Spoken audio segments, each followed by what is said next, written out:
Le rallye régional, mais comme national, sont des épreuves qui ont lieu sur 2 jours, sur des circuits qui sont repérés bien à l'avance par les routeurs. Le rallye se passe en équipage de 2 personnes, un navigateur, un pilote. Chacun spécialisé dans son domaine, le navigateur, comme son nom l'indique, plutôt spécialisé dans la tenue de la navigation, et le pilote donc pour piloter l'avion et repérer les photos au sol. Nous avons réparti les gens depuis toujours en 2 catégories au niveau fédéral, qui sont la catégorie honneur, qui s'adresse à des pilotes peut-être débutants dans le rallye aérien, et la catégorie élite, qui est donc réservée aux pilotes qui ont déjà obtenu des résultats et des classements.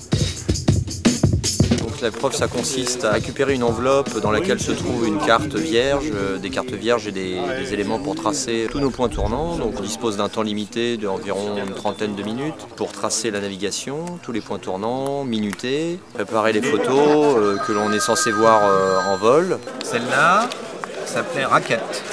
Ah oui, vous le nommez avant et vous cherchez la raquette après. D'accord. Alors on donne un surnom à la photo. Et quand on voit une raquette dans le paysage, ça saute aux yeux. ça saute aux yeux. Le parcours, on le saura pour nous un quart d'heure avant de partir. Et donc en fait, on a un sujet, un énoncé qui nous donne le descriptif des points et on a des choses à tracer. On doit tracer la navigation et en fait, on ne sait pas où on va avant le décollage. Bon vol. Le pilote ouvre l'enveloppe. Une fois qu'il a ouvert l'enveloppe, il va donner le log de navigation à son navigateur tout de suite. Le navigateur l'affiche devant lui, il va lire une fois toutes les définitions pour voir les tiroirs, voir s'il y a des pièges. Et après, il va commencer à tracer à peu près 5-6 points, il va les cercler. Et ensuite, il va tirer un trait pour rejoindre ces points et les minuter. L'histoire que son pilote, à chaque minute, il sache où il est exactement pendant le vol. Le pilote, il va ranger les photos de points tournants parce que ces photos, elles sont dans l'ordre. Donc il les range et il les sortira quand il passera les points. Et à côté de ça, il a 2 planches de 10 photos. Il va les découper et il va les étudier. Ça, il faut qu'il le fasse en 10 minutes maximum. Parce qu'après, il a le démarrage de son avion, la préparation machine, gestion du décollage. Ils ont déclaré une vitesse E au départ, et c'est cette vitesse qui est prise en compte. Donc c'est pas une course de vitesse, c'est une course de précision.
Je prends la feuille d'observation, vous montez les loggers au premier étage de la tour. J'y vais.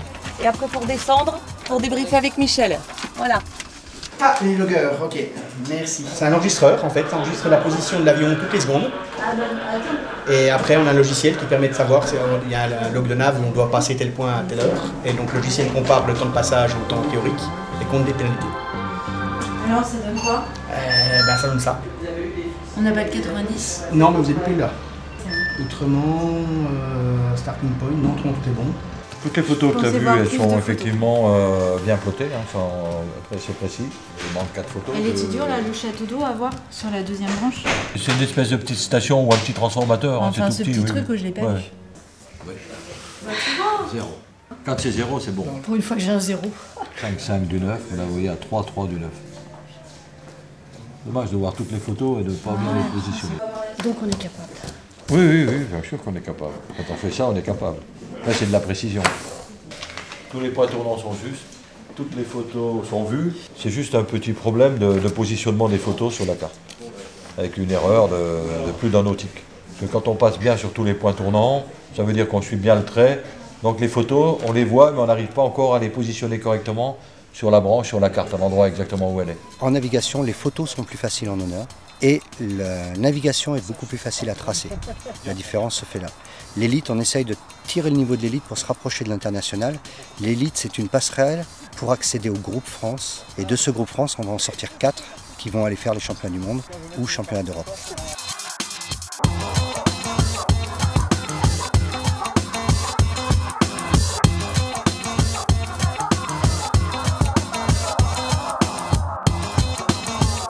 performance, elle n'est pas dans l'individu, elle est bien dans le travail en équipage. J'ai totalement confiance en lui, sur la trajectoire, sur le trait, et il a totalement confiance sur ce que je lui trace en termes de trait sur la navigation. Chacun des deux a un travail et un partage des tâches qui fait que réunis, tout s'emboîte et on va dans la même direction et on peut doubler la performance qui individuellement pourrait être plus basse. Il faut savoir que c'est relativement important de ne pas changer d'équipage parce que ça fait quelques années qu'on travaille ensemble. Maintenant, depuis 2005, on a créé un langage qu'on utilise en vol et cette symbiose elle est très importante quand on dispute des compétitions nationales ou internationales.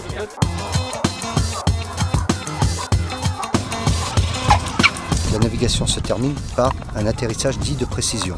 C'est se poser comme les pilotes ont l'habitude, c'est-à-dire le respect d'un plan, le respect d'une vitesse. On vise un point d'aboutissement et lorsqu'on fait son arrondi, on vient toucher au plus près de la bande blanche. Tout ce qui est utile pour pratiquer le rallye aérien, chaque pilote qui est breveté a les connaissances et a la pratique pour le faire, la pratique théorique. La seule chose, c'est que tout est concentré, en fait, c'est ça. Et puis c'est très stimulant parce que ça rend le vol très fun, comme une petite chasse au trésor. C'est une discipline qui fait qu'on progresse énormément en termes de précision et de navigation, de respect des temps. Et on vole dans une meilleure sécurité ensuite quand on fait les vols, nos vols de voyage ou nos vols de tour de piste ou nos vols d'entraînement le reste de l'année. Ce ne sont pas des compétiteurs vraiment, c'est une équipe dans l'équipe honneur et même les élites viennent aider les honneurs. Il y a vraiment une solidarité, il n'y a pas les élites d'un côté, les honneurs de l'autre. Tout le monde travaille ensemble. C'est sympa de se retrouver pour un week-end pour disputer un championnat parce que on retrouve des amis, on passe de bons moments. Et c'est aussi ça l'esprit du rallye aérien, c'est la convivialité. Moi j'invite tout le monde à participer à ces championnats. Au-delà du vol, il y a également l'amitié qui se crée entre les gens.